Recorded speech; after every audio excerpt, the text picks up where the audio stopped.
Hello guys, we are back with our next lecture. In this lecture, let us go through the next question. Okay, so this question belongs to GATE CSE 2013. Okay, so the given question is consider the following relational schema. Student, we are having roll number comma student name. Okay, course number comma course name. Okay, registration, roll number, course number and percentage. Okay, yes. So now in the question they are saying which of the following query are equivalent to the English query. Okay, so this is really a good question, right? So they gave the first statement in SQL, the second statement they gave in relational algebra, the next one they gave in tuple calculus, tuple relational calculus, and after that they gave in domain relational calculus, right?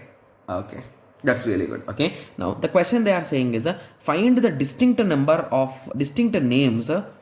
Okay, so they used in SQL, they used distinct. So in any one of them, there's no need of using any distinct word, right? Yes. So they didn't use, so it's safe, because in all the three of them, you will get only distinct values, guys. There is no chance of repetition. Only in SQL you will get repetition. Okay, names of all students who scored more than 90% and is enrolled in the 107. Okay.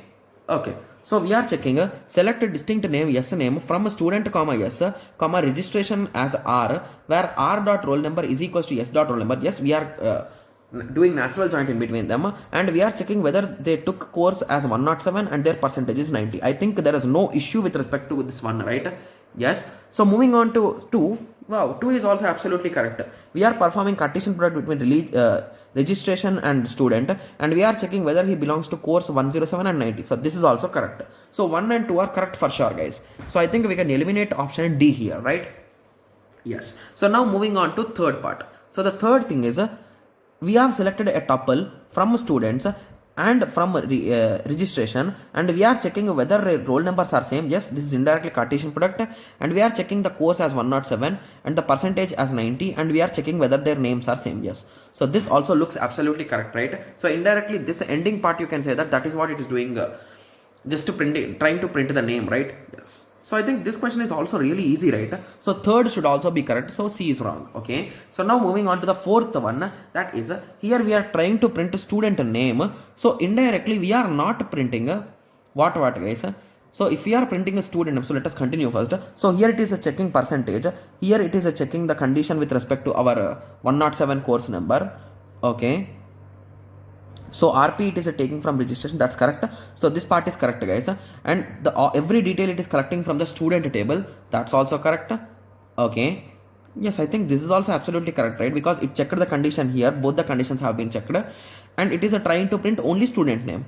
So the rest of things are just for mapping, right? Yes. Okay, so that option also seems to be correct. So the most appropriate answer will be A. So all 4 options are correct, right? Yes. So these type of questions nowadays he could ask, like he can have a lot of fun, right? Because nowadays we are having MSQ statements. So he will give these 4 options in 4 ABCD, and he will ask which of the following are correct. So that will be leading to some confusions, right? If you are not clear with the concepts, right? Yes. Okay. So now I hope everyone got a clear idea, right? Yes. So any of these 3, first check conditions, guys. So whenever you are working with these things, so check the conditions, whether 90% is available, whether 107 is available. So then search whatever we are trying to print. And if that tables are different tables, as if here we need to perform Cartesian product, right? Yes. So whether that Cartesian product has been applied or not, you will check. If you check these 3-4 steps, you can easily answer whether that statement is correct or wrong, guys. Got it? Yes. So that's the only trick which I also apply to get the answer. Okay. Yes. Because I am also not that much 100% sure about these 2 things, right? Yes. Okay. So now I hope everyone got a clear idea with respect to this. So in the next lecture, let us continue with the next question. Okay. Yes. So let us meet in the next lecture. Thank you. Thanks for watching. Like, share and subscribe for more awesome videos like this. Thank you.